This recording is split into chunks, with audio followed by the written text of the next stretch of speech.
Chapter 24. He had been staring at the front door for the past 10 minutes, psyching himself up. It wasn't that the door was locked or anything. It was more what faced him on the other side. He promised Nikki he would tell Techno about his curse as soon as he got home, and here he was. There was no avoiding it. But that didn't stop him from trying to. To put it simply, he was scared. Scared of the possibility that the family he loved wouldn't believe him. Yet, Techno was smart. He knew of the Greek myths and had even gifted him a children's book about it. He would understand. Curling his shaking hand in his pocket, Tommy opened the door. Silence greeted him. The house was empty. Though the shed light reflected against the living room glass door, so Wilbur was home. He expected everyone to be in, especially as it was a Sunday evening. Confused, he took out his phone. Anime Man. Tommy. Where are you? Technoblade. At work. Stop texting me, nerd. Tommy. I need to talk to you. It's urgent. Technoblade. How urgent? Tommy. Life or death. Technoblade. The latest I can get home is 1 a.m. Maybe midnight if it's that important. As much as he prided himself to be a patient person, he wasn't. It was justified for Tommy to be a bit impatient with how that was hours away. It would be the 8th of April by then, with 1 day left. He couldn't wait that long. His finger hovered over the call button, tempted to just tell him over the phone and deal with a signature, huh? On a phone line. But before he could force himself to do it, the glass door slid open. Wilbur had bloodshot eyes, probably from a mixture of crying and smoking whatever shady shit he housed in that shed. His hands tremored, and he froze when he noticed Tommy by the table. Yet Wilbur focused more on the red of Tommy's sweatshirt, a dazed look in his gaze. He either hated the color red, or realized that the clothes Tommy had on were his. Anything hanging on the banister became Tommy's property. It was common knowledge. "How do?" he said, attempting to keep it not awkward, as he nodded at Wilbur. It was weird between them. Weirder than usual because of how it was two-sided now. Whatever recently fucked with Wilbur made him act strangely with Tommy. "Are you feeling any better?" Wilbur asked, hesitant. "Yeah, I'm not ill anymore." He fiddled with his hands as Wilbur continued to stare at the red on his shirt, almost as if he were in a trance or some sort of state. He noted the time on his phone and bit his cheek, conflicted. It seemed like Wilbur was the only one home, and technically, Nikki told him to tell someone in his family, and didn't specify Techno at first. Even with the dubious memories Wilbur had, and the relation to his brother, it was still Wilbur. Someone he trusted more than he should for only knowing him for 6 months. If he were to say which member of the Crafts broke his rule of attachment first, he couldn't lie to himself and not say it was Wilbur. As with everything, it all came down to him. Fuck it. He was going to tell Wilbur. Tommy went to speak, but the man spoke before him. "Want to watch something?" He closed his mouth, not expecting that. "Watch what?" he asked, as Wilbur took off his jacket. "I don't know. You decide. I'll make drinks." And with that, Wilbur walked to the kitchen, leaving a stumped Tommy behind. Shrugging off the oddness of this entire situation, Tommy pocketed his phone and searched through the shelf of DVD cases. His hand stopped on a certain golden DVD case. He opened the case of Hamilton to see an old post-it note with a heart drawn on it, signed off with the letter K. As Wilbur returned to the living room with 2 drinks, His face dropped at the chosen DVD in Tommy's hands. "I've never watched Hamilton before, and you have a poster of it in your room," Tommy said, frowning at Wilbur's expression. The man sat down, his leg bouncing against the floor. Tommy placed the musical on the coffee table. "We don't have to watch it if you don't want to," he offered. No, it's fine," Wilbur said, his voice slightly shaky. "I'll watch it with you." He attempted to give Tommy a smile, but it didn't reach his eyes, and gestured for him to put the DVD into the player. Reluctantly, he did so. "It's not like it's based on true events or anything," he joked as he sat down next to Wilbur and took one of the cups. Wilbur chuckled lightly. "You are so..." He trailed off, shaking his head. His smile became a bit more real. It was safe to say that Tommy very much regretted choosing this musical as soon as it started. He wasn't aware that Wilbur was a Hamilton stan. He knew every fucking word to every single song, and even forced Tommy to join in with some of the choreography at some point. He voiced one of the characters and gave him a New Zealand accent despite the fucker being American. Tommy liked it, though. Partly because his own commentary and misconceptions about American history kept making the man burst out laughing, and the strain in Wilbur's shoulders dissipated as the musical continued. He enjoyed himself that evening. Too much for a cursed boy on a shrinking time limit. There were moments where he forgot that the curse existed, that he came into this house for a reason, to tell someone about it, and get the help and support he desperately needed. As Wilbur went to get popcorn, salted, of course, Tommy's phone vibrated. Phil was calling him.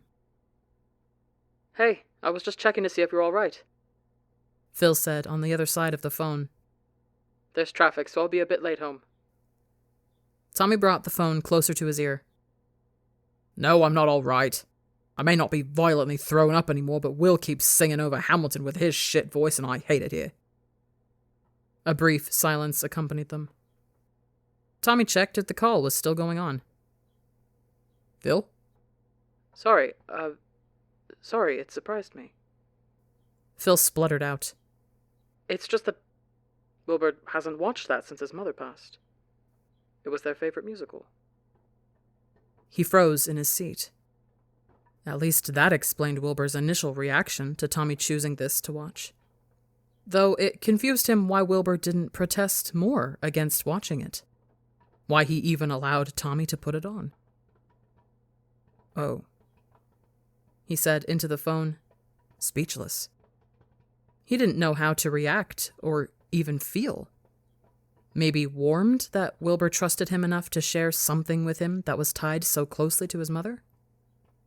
It was times like this where Tommy was glad he confided with Wilbur that night about his own mother's death in his last life. The visit to the graveyard and peaceful sunrise by his foster brother's side. Phil muttered, breaking Tommy out of his thoughts. "I'll be back soon. Have fun with Wilbur." The man hung up and left Tommy conflicted on the sofa. Wilbur sat down next to him with a bowl of popcorn, and a smile brightened up his lips. "Are you going to press play then?" he asked, furthering Tommy's mental turmoil. What made it different? Why was Wilbur almost eager to finish the same musical he associated with a deceased parent? A selfish part of him hoped it was because he was there to sit through it with Wilbur. That his company fixed the broken connotations. With the glances Wilbur kept throwing his way every time Tommy laughed at a certain part of the musical, his hopes could be correct. But as the credits rolled and the laughter between them faded, Tommy remembered.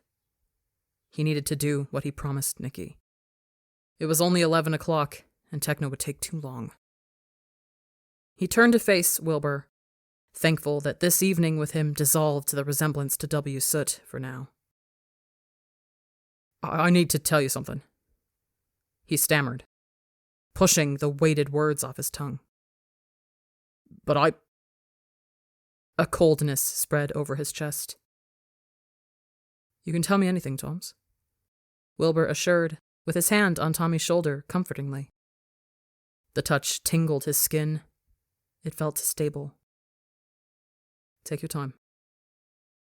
He bit on his cheek, his teeth aching from his clenched jaw. He just needed to spit it out, to confide in his family and for Wilbur to believe him. Out of everyone, he most desired Wilbur's soothing presence and reassurance that he was going to figure it out. He didn't want to die on him. Yet, Tommy didn't know where to start. He looked up at Wilbur, relishing in the warm, honey shade, grateful there was no dark shadow, no existence of his brother in those eyes. He glanced down at his exposed tattoo, the black ink taunting him. I'm cursed. He blurted out, eyes set on Wilbur's face, hoping for that collected concern and vulnerability to remain. It's going to kill me on my birthday, and I need your help. Wilbur's brows furrowed. Cursed. Tommy, what? Should we go to the hospital? No! His voice wavered. Wilbur's grip on his shoulder softened. It's not like that. It's...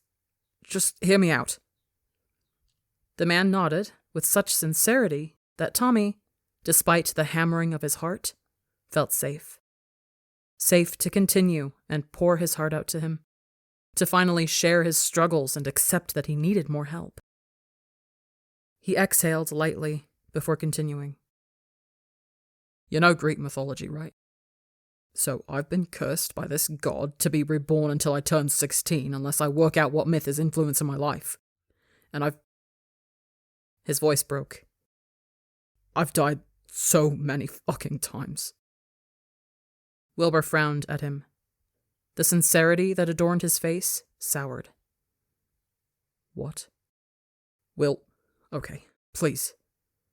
He pleaded as he brought Wilbur's hand closer to him, only for the man to shrug off his grip. His brain rattled, thoughts flying too fast. He couldn't think straight. This tattoo is proof. I could get my notebook. It's the same fucking notebook with my diary entries. I'm telling the truth. I was Theseus, then Icarus and Tommy. What the fuck are you going on about? Wilbur's lip curled into a snarl laced with confusion. The same stability Wilbur filled him with crumbled. I'm not finished, he shouted. He just needed Wilbur to listen and to stop looking at him like that. You're my brother. You were cursed too, but not you. It's hard to explain. His breathing quickened. Your you don't remember because Zagreus drowned you and trapped you in Tartarus. Wilbur flinched back. Shut up, he hissed. Please, Wilbur, Zagreus, no, shut up, he repeated, harsher. Shut up. Shut the fuck up! He clutched at his head with his hands, fear welling in his face. How do you know that name? How do you know Zagreus? He's the one who cursed me. You're lying. You're fucking... Wilbur cut himself off, his chest gasping unruly breaths. He got up from the sofa, unsteady on his feet, glaring at Tommy with anger he didn't understand. I'm not lying, he yelled. Why don't you believe me? Why don't I? Wilbur scoffed. His eyes narrowed. Are you fucking delusional? Do you know how insane you sound? Really, Tommy, rebirth? Curses? Tommy stayed sitting, his face pale with shock. He couldn't stop his hands from shaking. He didn't expect this. He didn't expect Wilbur to react like this. He couldn't breathe. He couldn't handle the repulsion in Wilbur's face being directed towards him. He never wanted Wilbur to look at him like that. Like everyone else in his life had. The people in those fostering homes, the failed families of his past lives. Wilbur looked at him like his brother did whenever he disobeyed his orders, whenever he displeased his tyranny. What other shit do you lie about? Wilbur gestured to the paused musical on the TV, and disgust twisted his mouth. Did you lie about that too? Confused, he shook his head, not knowing what he was referring to. Did your mum even die, or was that just bullshit as well? She did die, he retorted, enraged that Wilbur would even suggest that he lied about that. She was my Sisyphus mother, and... Wilbur recoiled, betrayal written all over him. You're a fucking liar. He spat with hatred. He turned his head. I can't deal with you right now. Tears brimmed in Tommy's eyes. He was shaking. Oh, come on. Wilbur scorned, uncaring. You didn't seriously think that I'd believe this shit, did you? Tommy's bottom lip trembled. What happened to your promise? He asked. The volume of his own voice startled him. I won't hurt you like he did, he repeated from that night. Then what the fuck is this? You're just like him, even if you don't remember it. Wilbur grasped Tommy by his shirt and shoved him backwards until his back hit the wall. His heart raced. A gasp left his lips. He was back in the ravine, his feet dangling hopelessly as his brother held him by his throat and strangled the breath out of him. Shut the fuck up. Wilbur seethed, his teeth gritted. Eyes dark, just like his. I'm not him. I'm not... Believe me, I can prove it, Will, please. He begged, desperately fighting to breathe despite having no pressure around his neck. He winced as Wilbur's hold tightened, his back dug into the cold plaster. You lied. You lied about everything. And now you're... I'm not that person. I'm not W. Soot. He pushed Tommy further against the wall before releasing his grip. Tommy fell to the floor, his shoulders stinging. Wilbur peered down at him, steeping in loathing, and uttered the very words that destroyed him whole. I don't trust you anymore. He trembled on the floor. His back ached, the scars of Theseus throbbing against the wall that his big brother had shoved him into, and it hurt. Wilbur didn't trust him. He didn't care about him.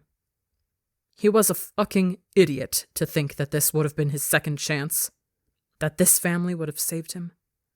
He always thought he didn't deserve this home. This home. It seemed his doubts were proven right. Just like with Theseus, he was deemed unlovable by his own family. As Tommy shrunk deeper into himself, Wilbur paced across the living room. I should have listened to your social worker on day one. Tommy's breath hitched. With his legs unstable, he got up from the floor, using the wall to support him. The fuck does that mean? He demanded, scared of the awaiting answer. She warned us that you'd pull something like this. That you're a pathological liar and all that other shit. You'd cause us problems one day, but I didn't think you'd do this. Wilbur fumed, spitting out the same phrases that he never wanted to hear come out of his mouth. Tommy, with blurred vision, gazed at him, and his brother stared back.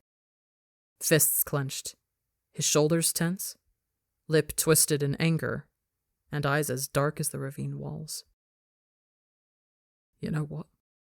I hope you remember. Tommy snapped, acidly. I fucking wish you remember, so you're the reason your little brother dies for the second time. His words hung dead in the air. Pain flashed across Wilbur's face. A heavy and thick silence crowded the room.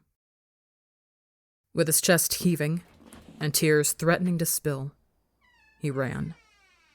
He couldn't be here. He shouldn't be here, with a family he didn't deserve and trust he was bound to break. He didn't have them anymore. He didn't have Wilbur. His lungs screamed out as his legs propelled him forward to somewhere.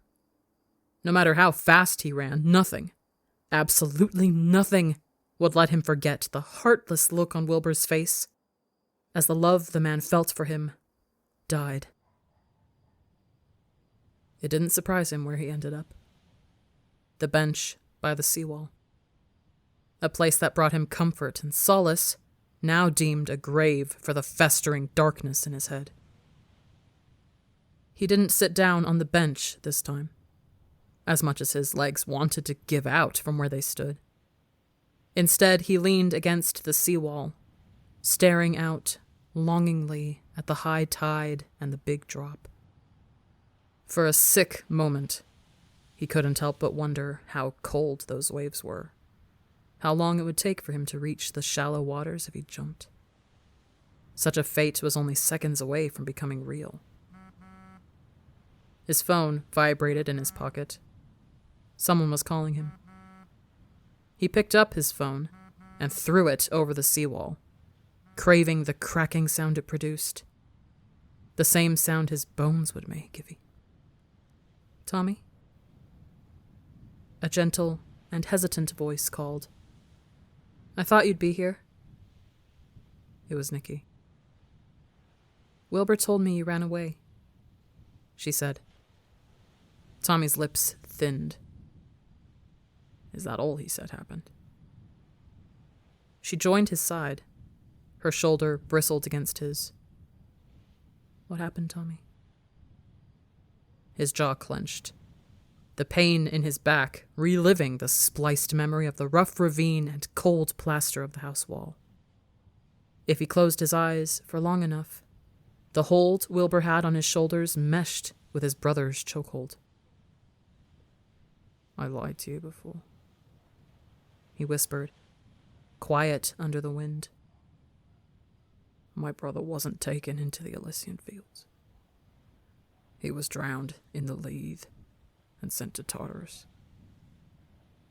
Nikki stilled beside him. Her hand clasped the necklace. "Dream broke his curse and rebirthed him for one last time," he continued, strained. "This time, in the body of Wilbur." His eyes watered. "He's beginning to remember being him, Nikki. And now he hates me." He bit back a sob, his loveless thoughts infesting his head. "I thought I was Perseus for a while because I felt happy. And he's the guy who had a happy ending," he revealed, glaring at the calming tide. "But I'm not. I don't get to have that." "Tommy, it's okay," Nikki mumbled, still in shock. "It's going to be okay." "Is it? Is it really?"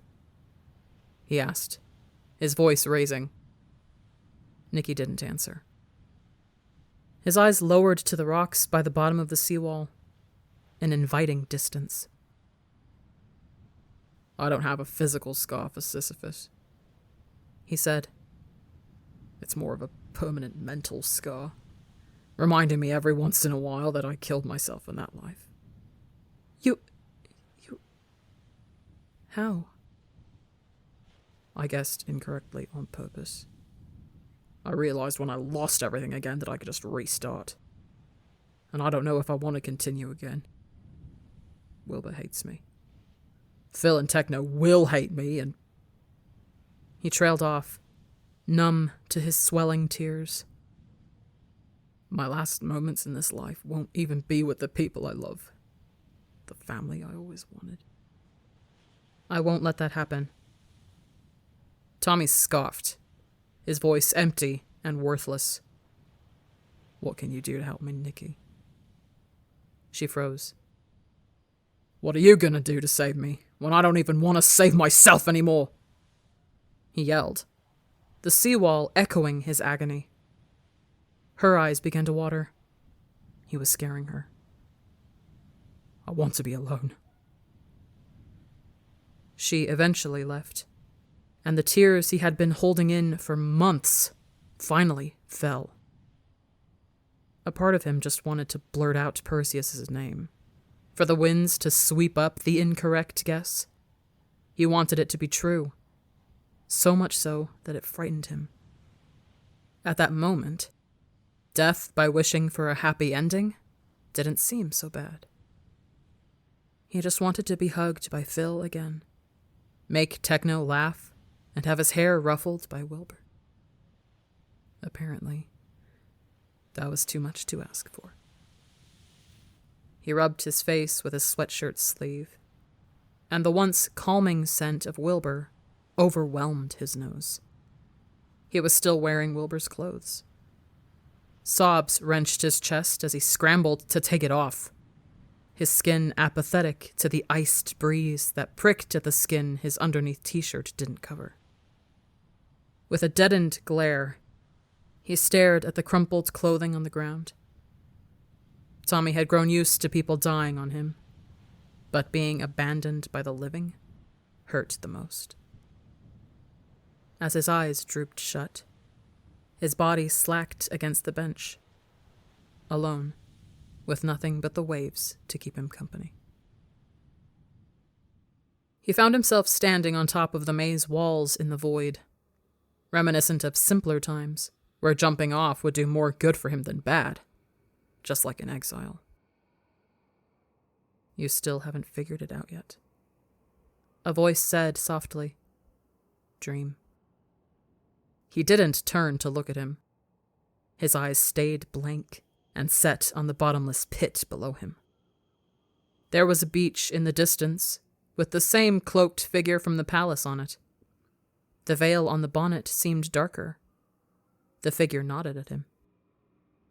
Dream moved Tommy's shoulders to face him. Rips ruined Dream's cloak. Scratches decorated the amulet around his neck. "Wilbur abandoned you. How much clearer can it get?" Dream said with a desperate tone. With his words, the fight in Tommy kindled. "Look around you. What do you see?" He was so fucking sick of being played like this. Pushed around and tormented all in the name's sake of his myth.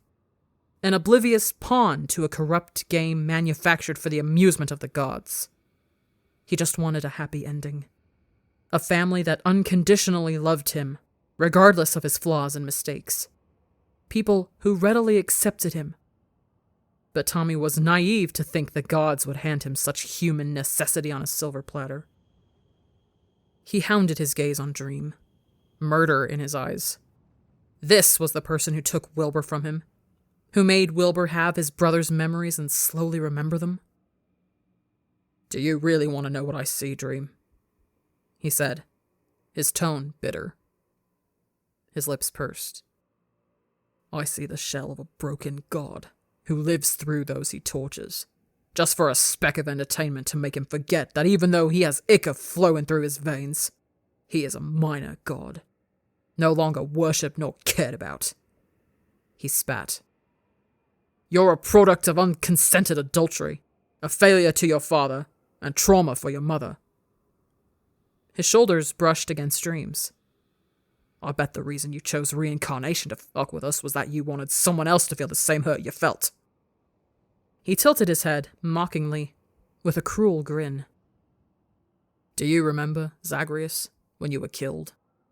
Torn apart by the Titans after Zeus tried to find some use for you? And you were reborn into another body? You weren't even your own mother's son anymore." He stepped closer. "I'll bet Persephone couldn't look at you the same way because you weren't hers." Dream flinched. "Is that why you like this, Zagreus? When you see me grow attached to a family, do you feel a bit of pleasure in ripping me away from them the second they see me as theirs?" His chest heaved. The emotionless stare from the blood-stained mask only irritated him further. He prodded at Dream's chest. "I swear to you, if I don't figure this out and you let me die, as soon as I'm reborn and can speak, I will say every incorrect myth until you grow tired of watching a mere baby kill itself over and over again." A sick and twisted look morphed onto his face. "Or I wonder, would that entertain you more?" Dream reached forward and pushed Tommy off the maze wall, gripping onto the neck of his t-shirt so he dangled off the edge. Instead of fear, like he felt earlier against Wilbur's grip, it was adrenaline. He felt alive. He grinned in the face of death. Do it. Throw me off like you did in my first life. Dream's hold faltered. His feet skid against the edge.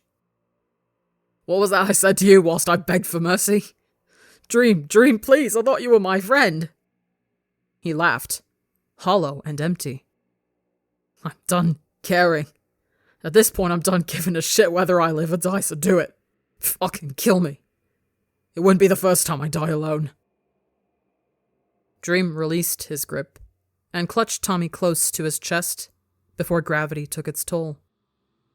With one hand, Dream steadied Tommy, and with the other, he ripped his own mask off. Just as he predicted, a broken man was underneath that mask. Scars and fresh wounds embellished his sickly pale face. Green eyes glistened in the void, the same eyes that seemed empathetic and loving in exile. He cradled Tommy's face. His skin was cold and frail. You were always my favorite, Dream whispered, his thumb wiping the tears off Tommy's cheeks. I don't know how to make your myth clearer to you. Guilt riddled in Dream's voice. Suffering creased his forehead. It reminded Tommy of when he honestly believed the disguised god cared about him at the beginning of his exile, where the unmasked man would help him build a tent and gifted him a jukebox to drown out the harrowing silence at night just so he could sleep. But of course, it was a lie, a cruel game of Lycomedes. If I'm your favorite, you wouldn't want me to go, would you? Tommy asked, trying to get his hold off his face, but it wouldn't budge. I do, he said, so quiet it broke. Tommy, I want you to be free. He stepped backwards, the wind against his neck. Then why leave me with a life that isn't worth living in the end? The hatred built up in Wilbur's face flickered past his eyes. The venomous words pierced his ears and shattered the security he felt when around him. The bond between the Foster brothers had been ruined by Tommy's own doing. His curse. His fucked up life. It was his fault. Wake up, Tommy, he muttered.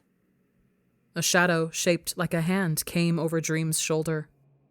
A hawk or a raven resonated along the maze walls. The green in his eyes diminished.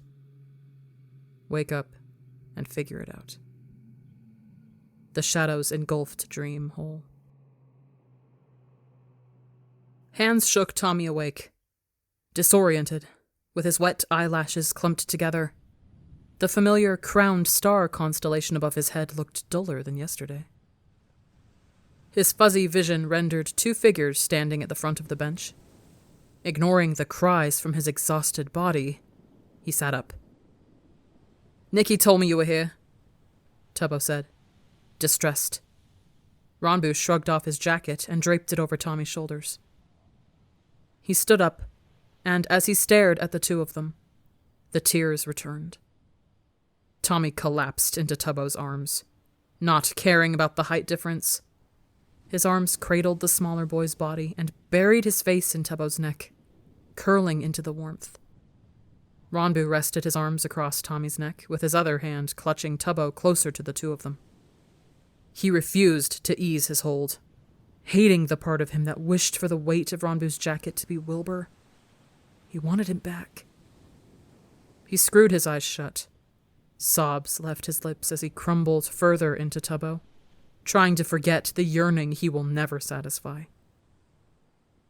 Come on, let's go back to mine, Tubbo whispered, tugging him along. But Tommy didn't want to let go.